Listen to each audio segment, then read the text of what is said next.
Assam floods worsened on June 22nd as rainfall continued impacting more than 4 lakh people across 20 districts. More than 14,000 people in Assam are currently taking shelter in relief camps. So why are floods so destructive in Assam? Apart from incessant rainfall during the monsoon, there are many contributory factors, natural and man-made.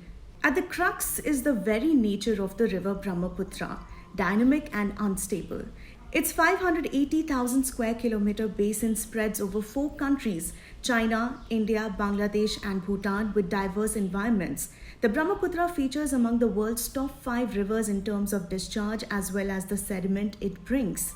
At 19,830 cubic meters per second, it ranks 4th in discharge at the mouth, behind only the Amazon, the Congo, and the Yangtze, according to data from a 2008 research paper by retired Guwahati University professor Dulal Chandra Goswami, who is also an environmentalist, acknowledged as an authority on the Brahmaputra.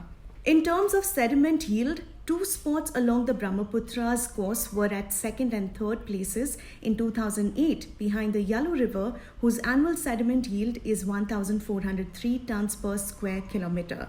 The Brahmaputra's annual sediment yield was 1,128 tons per square kilometer at Bahadurabad of Bangladesh and 804 tons per square kilometer at Pandu of Guwahati. How do these characteristics of the river relate to flooding? The vast amount of sediment comes from Tibet, where the river originates. That region is cold, arid and lacks plantation. Glaciers melt, soil erodes, and all of it results in a highly sedimented river. By the time the river enters Assam, a state comprising primarily floodplains surrounded by hills on all sides, it deposits vast amounts of this silt, leading to erosion and floods. As the river comes from a high slope to a flat plain, its velocity decreases suddenly, and this results in the river unloading the sediment.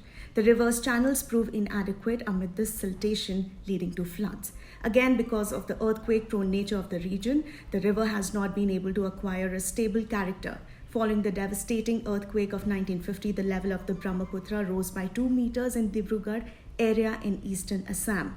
Besides, these natural factors are the man-made ones: habitation, deforestation, population growth in catchment areas, including in China, which lead to higher sedimentation. It is common for people to settle in such places, which restricts the space the river has to flow. When rainfall is heavy, it combines with all these factors and leads to destructive floods. This happens very frequently. So has the government tried to address these factors that cause floods? In its master plan on the river in 1982, the Brahmaputra board had suggested that dams and reservoirs be built to mitigate floods. The idea of dams, however, has traditionally been a double-edged sword. While one of their objectives is to regulate the release of floodwaters, the release when it comes can sometimes be beyond the capacity of the channels downstream. In the Brahmaputra basin, locals and environmentalists protested against dam building plans on grounds of displacement and destruction of ecology, preventing the plans from moving forward. As such, the government has been using only one approach towards floods: building embankments on the river.